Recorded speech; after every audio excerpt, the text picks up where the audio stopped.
Yo, what is up guys? Haunted Scythe here, and I am going to be making a ADC tier list. This is, of course, heavily opinionated. This is just, what I think off the moment, just off the top of my head. So, first things first, I'm going to be changing the tier list real quick, no big deal. Just a slight change. And, okay, now we're ready to start.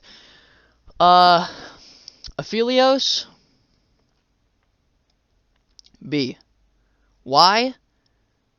Because no one's good at Aphelios. Aphelios is great if you put in the time to learn him.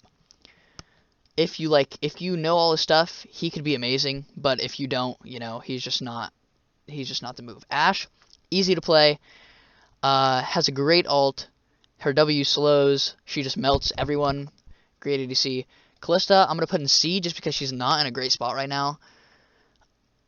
Really, I've seen her in Pro League a bit, but she's really just not where she needs to be, I think.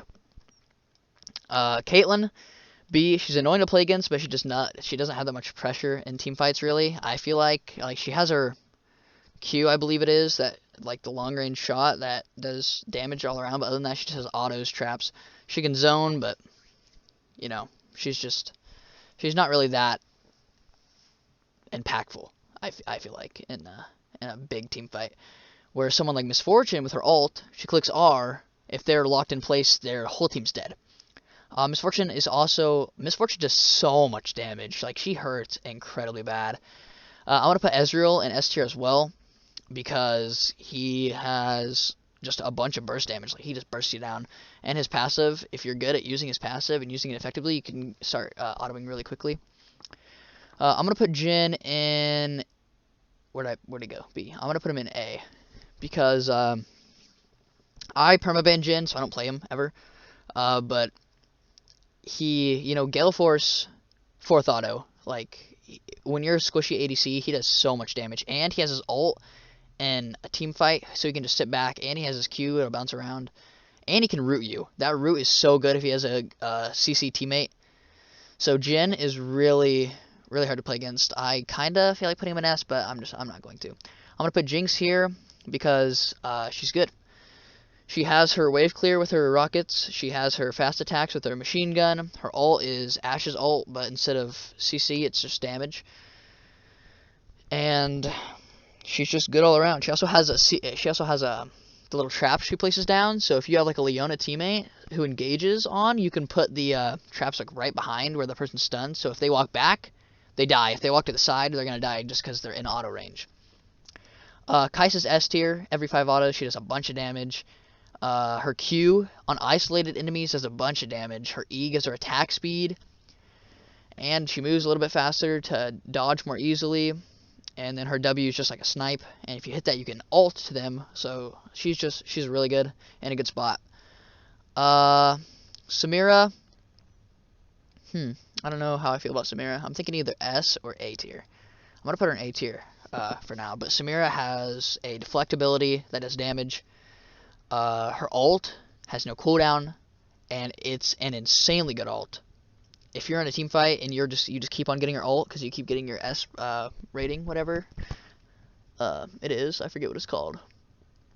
As long as you just get your S rating, you can pop her ult and it does a lot. Lucian, I'll put him in B. This is before his buff, but I'm gonna account for the buff. I'm gonna put him in B. I think he's around there. Otherwise, I put him in C right now because every time I face Lucian, they really just don't feel that impactful. In the bot lane, at least. I know mid lane Lucian is hard to play against, from what I've heard, but, he's just not that good in the bot lane. He's around, I'd rather have to go against a Lucian than a Caitlyn. Sivir, I'm going to put her there as well. If you can avoid her Q, she can't do anything. Her ult's really good, just for catching up to people or getting away if you need to. Her spell shield's also really good because it gives her mana, but she runs her mana really quick. Tristana is an S tier. Really good engage with her W that resets on kill. Her ult is a bit weird, but she doesn't even care because she has an E and a Q. Her E puts a bomb, her Q gives her attack speed. Her Q is also free, by the way, so that she's just insane. I'm gonna put Twitch in S tier because he has an E that lets him go invisible, and when he comes out of that invisibility, he has attack speed. And when an enemy dies and that enemy is affected by your poison, and you can get that poison with your W, which is a pool that slows, or just by an auto.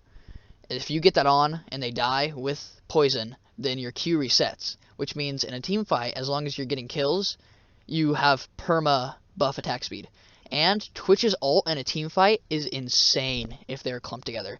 He will do insane amount of damage. Like, he's just, his ult is really, really good.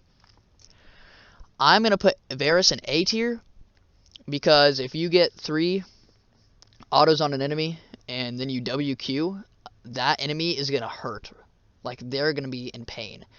His ult applies the 3 passive stacks anyway, and if they're in like a team fight, you know, congested area, and they get locked down, their whole team's gonna get rooted, which is really nice if they're not playing around it. If you're going against like 3 squishies on the other team, like if the bot lane is 2 squishy champs, and then they have like a mid lane or a jungle that's squishy, Varus is just gonna dominate those 3 because he just does so much damage and is really hard to play against if you are a squishy champion. Vayne is S tier, in my opinion. Vayne is really, really good. Her 3rd auto with her passive W just does insane amount of damage late game. It's crazy. It's like 14%, I believe, max. So 14% true damage, or 14% max health true damage on an auto. Like that's additional, and then you will normally be building Kraken Slayer as well, so that's extra damage as well. So Vayne just does so much damage on that 3rd auto. Like, she hurts so bad. And early game, it's not even like it's not even like she's bad early game. Like, she's really good early game as well. If you have a teammate that's keeping you alive, the only problem is her health, but her autos still hurt. I'm gonna put Xayah in B tier. Her ult's really good. If you can hit it, if you hit Xayah's ult, it's pretty much, you know, that kill secured. If you are doing the damage, you should be.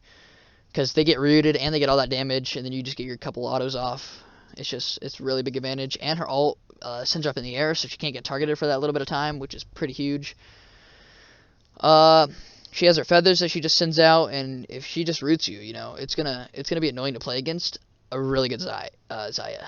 If she like gets her whole like web going of feathers around the outside, it'll be annoying to play against. But she's still not like, I don't think she's as good as any of these champs.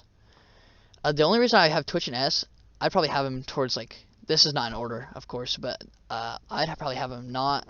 He's borderline A. He's borderline AS in that range. I'm very biased towards Twitch because I just got M7 Twitch. I really am liking the champ. But his just, I have to keep him there because of his Q, free attack speed, and just his ult damage is insanity. He has so much ult damage.